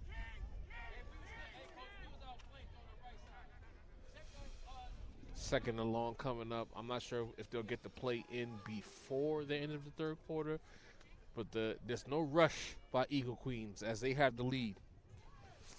And like I said, I would be sipping a hot cocoa if I'm Eagle Queens right now. I'm chilling. I do not need to snap the The ball. hot cocoa is the story of the game.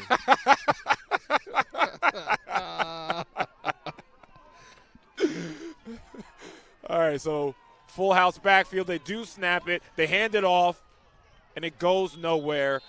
Number 20 on the tackle for FJM. That's Malik Powell. There is a flag on the play. What? I didn't see the flag, Illegal shift. so that's going to push Eagle Queens back more. Is that it? So are they going to play the down, or are we going into the fourth Signal quarter? illegal shift on Eagle. So again, here at Sage Media, we don't need a booth. We are outside in the cold to be able to deliver you guys this 2A championship. It's going to be a 2nd and 11. First down is the 40-yard line. And officially the last play of the third quarter. If they, in fact, do decide to play it on this side of the third.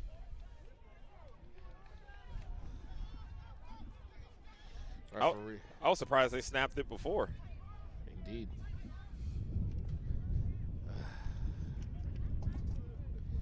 Now we're huddling up. What are we doing, refs? Russ, you understand what all these people are dealing with out here? Come on. When I say all, why I mean do we me need a and Ray. huddle for an illegal shift call at the end of the third quarter? You're either going to play it now or at the top of the fourth quarter. Okay, so that is the end of the third quarter. Our score is 6-0.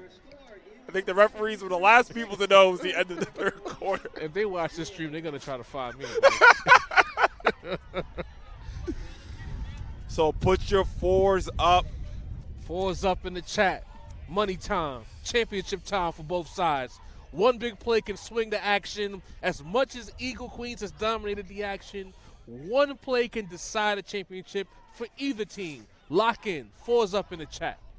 So again, shout out to our sponsors. We're going to try to get a quick ad read in at the change of the quarter.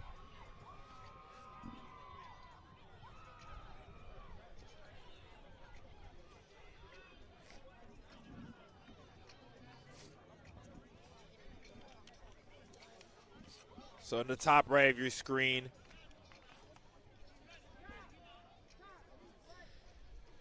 you can see COG Sports. COG Sports Performance is here to take all athletes from all sports to the next step. Servicing the tri-state area, COG offers one-on-one and group training, helping athletes reach their maximum potential. For more information, you can find COG Sports on all social media platforms at COG Sports. Second and long. So yeah, they pushed them back. Actually, it was only a 2nd and 11 before. PSAL looking to throw, and he is sacked for the first time today. What a play! Number 71, Aaron Moreau.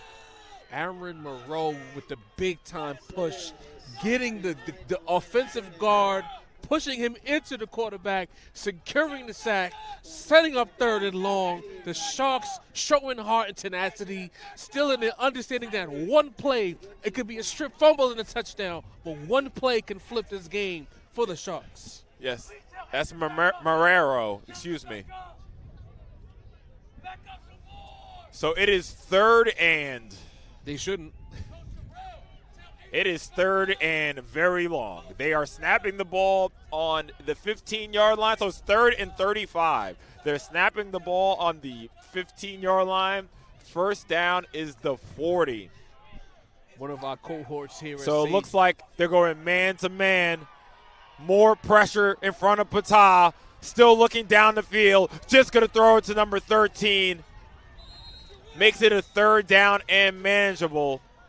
My question is, did he throw that ball after he crossed the line of scrimmage? Oh, I couldn't tell.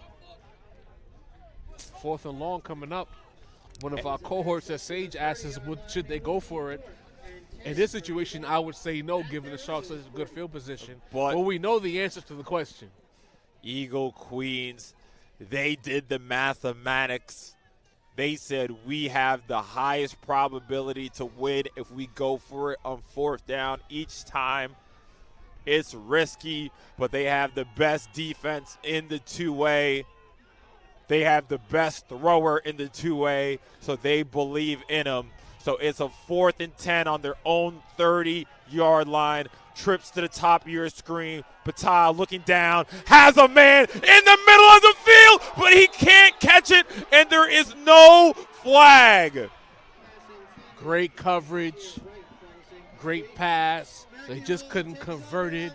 Andre said that Eagle did the mathematics, but I'm here to tell you that the equation is incorrect, and the Sharks have a chance now at their 30-yard line to take the lead. So I think the idea is if I go for it on 4th down all the time, yes, like in a situation like this, FJM could have a better chance of scoring, but I'm going to get the ball back sooner. Monday quarterback it later, Andre. That wasn't the right decision in the championship game, and it might come back to bite them right now. Like I said, I'm just telling you the mathematics, the logic behind it. The Sharks don't care. They got the stop on 4th down. DeHarris has a great opportunity on the 30-yard line. Get it right. That answer is yes, but no. That was a big hole, but it looked like number 23 from Eagle Queens closed it out. That was just Joshua Clark also had the interception earlier. If I'm the Sharks offensive coordinator, you might want to consider some rollouts, move the pocket, because Eagle is getting into the offensive backfield almost immediately. So it's going to be about 2nd and 6. DeHarris hands it off, pushes the pile, maybe a gain of 1 or 2. 3rd and short coming up. Robert Macklin again.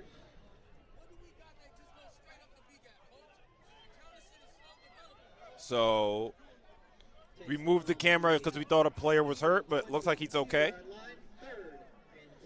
Got to move the pocket if you're the Sharks right now. The Eagle defensive front is speeding into the backfield. I'm going to repeat it until they do something about it, because if they don't do something about it, they won't score in this possession. So they were able to get a few yards on that. It's a 3rd and short. Hands it off. Matt. And push back. That was a solid tackle. 4th and short coming up. Eagle defense stout. So first down is right on the 20-yard line.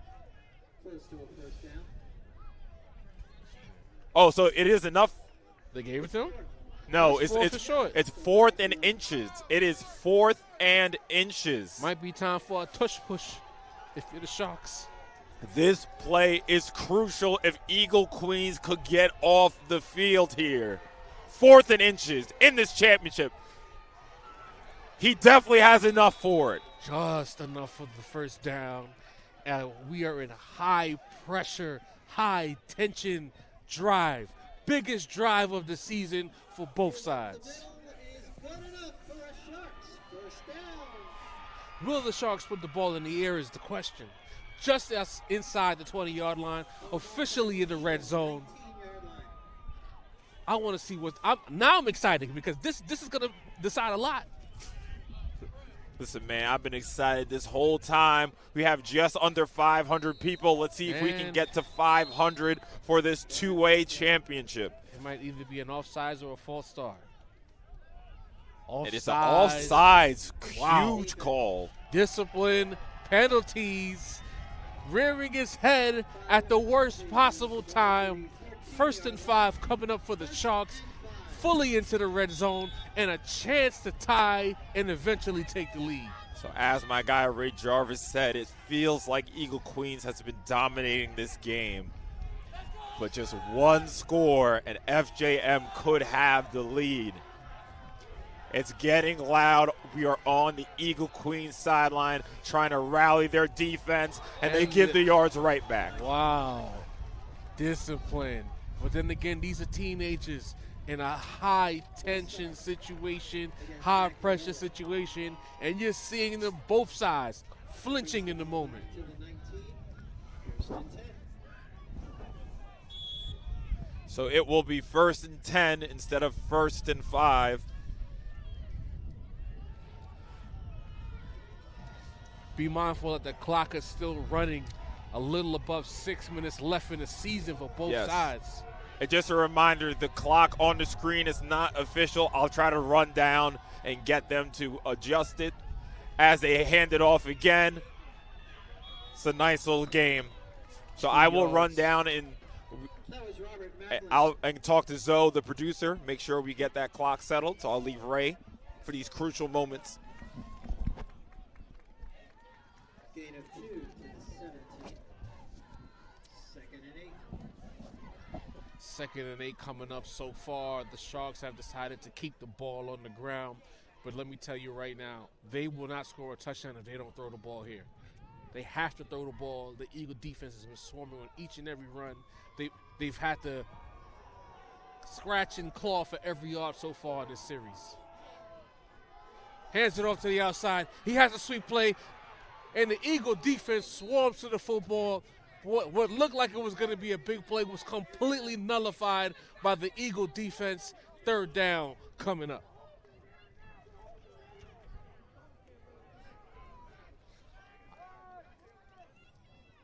I know the coach for the Sharks is like, we have to run the ball. We got to keep the ball on the ground. But I'm telling you, if there's ever a time to try to put the ball in the air, it's in the red zone. It's difficult to cover with so little real estate. Get creative. Get a corner route happening to one of the back pylons. Something needs to happen here because I just don't think the run will get them the points they're looking for. We are into crunch time, just above 4 minutes left in the 4th quarter of the 2A championship game, and everything needs to be on the table for the Sharks offense. The Eagle Queens crowd turning up as we speak. Chance of defense as he takes the snap and he puts it up. And he overthrows it. Coach had the right idea to put the ball in the air, but you need to be more accurate. You have to give your receivers a chance to make a play. In the red zone today, the quarterback for the Sharks has airmailed a few passes when he should have put it right between the numbers, and now he's in a spot where it's 4th down, 4 minutes and 19 seconds left in the 4th quarter, and officially the season is on the line for the Sharks. Timeout. Macchiarola. Timeout on the field. Clutch time. This is where memories are made. A lot of these high school players playing in the championship game will remember this game for the rest of their lives, whether win or lose. And this play coming up is going to be a tantamount moment in the lives of these young scholars.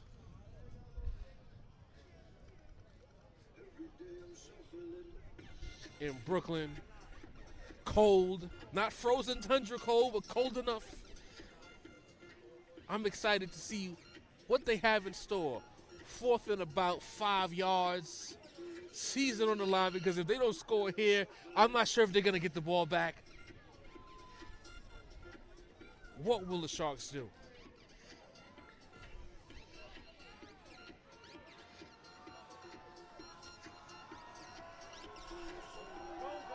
They come to the line.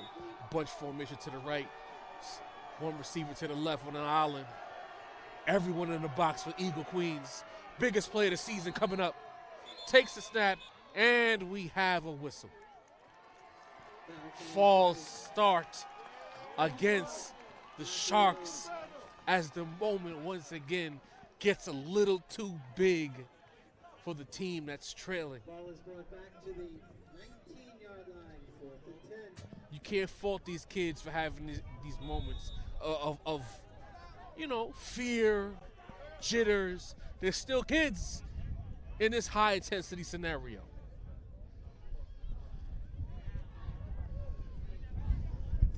As the crowd for Eagle Queens chants defense, everyone understands the moment.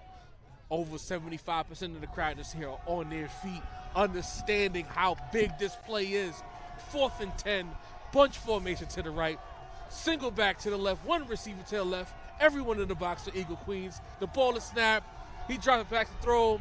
The pressure comes, and the pass is blown up, and Eagle Queens will get off the field. Big time stop. And again, Andre is right, as the equation to go for the 4th down eventually pays off because the defense locks it down once again. Ray, was that the knockout blow? We're just over the 4-minute warning, and Eagle Queens gets the stop. I believe it is. I don't think this Sharks offense has enough to score on this Eagle defense. Doesn't matter where they get the ball. And now with 4 minutes left in the game, they're going to try to run this clock out. We are at 485. Let's see if we can get to 500 for this 2A championship. The conclusion is ever so close. Eagle Queens can reach out and touch it. But again, it's only a one-score game. Ball security as the Sharks are all over it. Now, this is making me nervous, Ray. Why is that? Because I love this.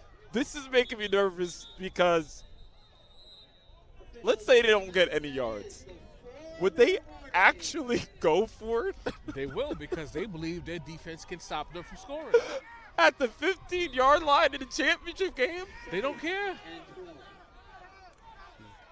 Ray, that would be would truly be the craziest call I've ever seen. I don't agree with it. But nothing about this game tells me that they don't have any intention of going for it on 4th down. Oh, my. It's literally making me – I always want them to get the yards just so I don't have to see a coach make that decision. Man. Actually, I want them to get stopped so we can see who's really going to make the decision. We need the tension here with Sage Media, baby. Another run, and it's another stop. The Sharks' defense, to be honest with you, aside from one drive, the Sharks' defense has been tremendous. They've shown up. They've been the equal almost of their counterpart on Eagle Queens.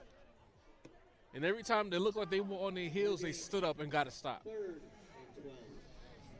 So it is 3rd and 12. We are looming ever closer to that decision on 4th down. I can't wait. You have to punt it, right? What do you mean by that? Have to? I thought they had to in the last possession on the 30-yard line, and they did it. As they do the Takes the jet pitch. sweep. Tries to get That the- was don't a go out good of bounds. block on the edge, so at least they make the decision easier. 4th and short coming up. That's not a first down, kid. 4th and about 3. So here's the thing here. You go for it and you get it. The game damn well might be over. I think they should run a jet sweep to the opposite side now. But if you don't get it, the Sharks could get the ball to win the game. But Eagle Queen says we are riding with the leading passer in the division, in Pataz Severin. We trust our offense to get us 2 yards. Give it to Corey Gibson. He's tough. He dives for it. Does he have it? He's right on the 30, and he does. First down. It almost went to hell for Eagle, but he got just enough for the first down. I think it was the second effort that really got it, man. Because he was stuffed initially, but he shed that tackle, dove forward, understanding the moment, and he might have just secured the championship for Eagle Queens. Coach is wild. He's a wild boy. I can't lie. It couldn't be me. It couldn't be me. Nah, especially running a dive when that hasn't worked at all in the second half. Ballsy. Oh, man. So I'm not – okay, so the Sharks have 2 timeouts left.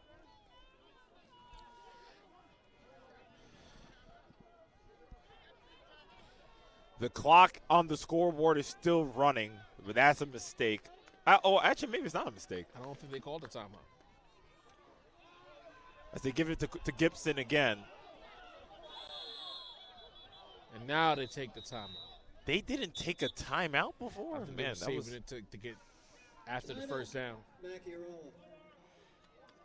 Because you got to figure they're going to go for it. So FJM take Well, their second timeout. To be honest, I don't think it matters, Andre, because at the second down, you call a timeout, they're going to go for it too. They're going to go for it again. They're going to get clocked. A little above 1 minute left in the game. I don't see how even calling timeout really saves them. So we have a minute 3 on the clock.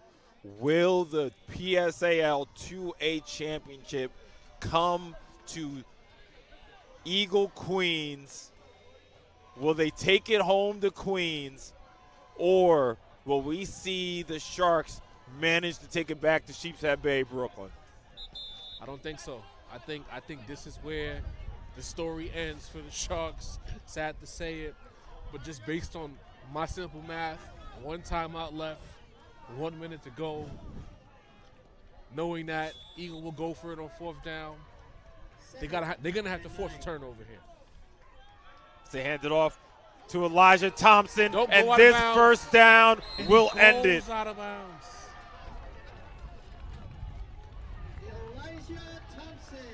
The MVP of the offense for Eagle. That will be game, set, and championship for Eagle Queens as they can now just knee the ball. They don't have enough timeouts left. And yet again, that sweep play, the Achilles heel of the Sharks defense has been the sweep play of Eagle, and it works yet again in the second half for more chunk yardage and eventually a championship. So like I said, all they need to do, if the clock, remember the clock on the scoreboard and our screen is not official, but they're lining up to run the ball as there's a timeout, Eagle Queens. Timeout, Eagle. So like I said, even with FJM having 1 timeout, they just need to knee the ball twice and the game is over. Eagle, that is their second charge timeout.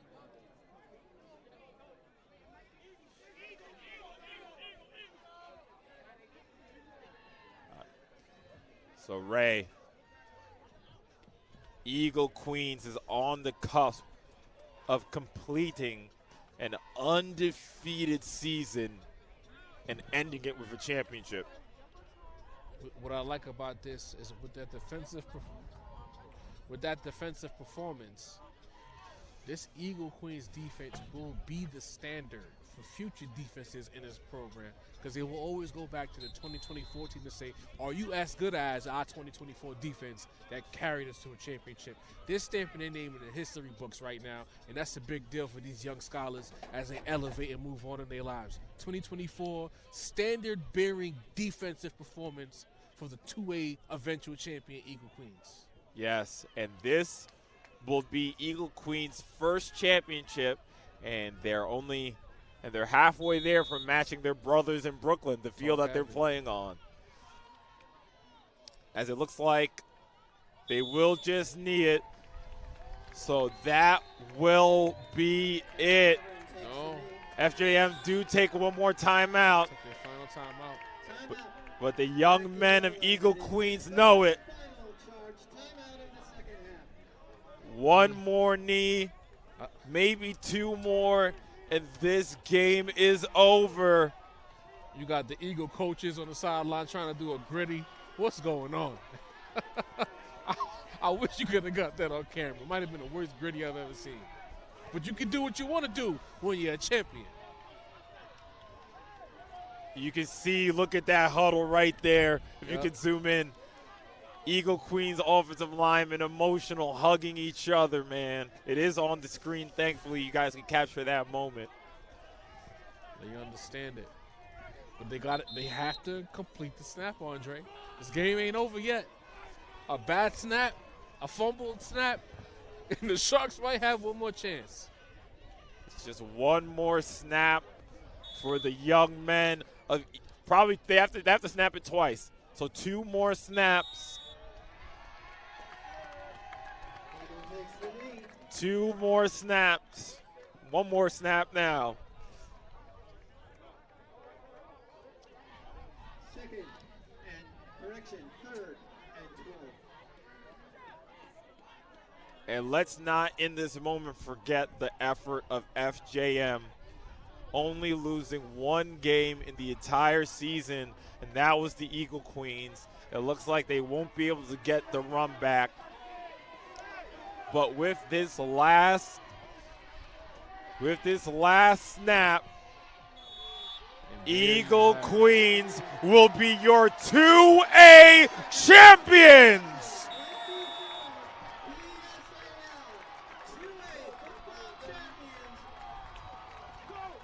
Hell of a job by the Eagle Queens boys, dominating this game in the trenches, doing enough on offense, dominating on defense, and they have every right to celebrate because they are the 2024 2A high school football champions.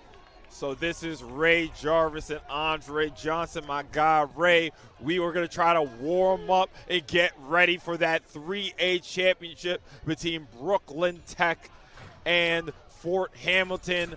But for now, congratulations to Eagle Queens as they are your PSAL 2A champions. We'll be back at 1 o'clock for the 3A championship.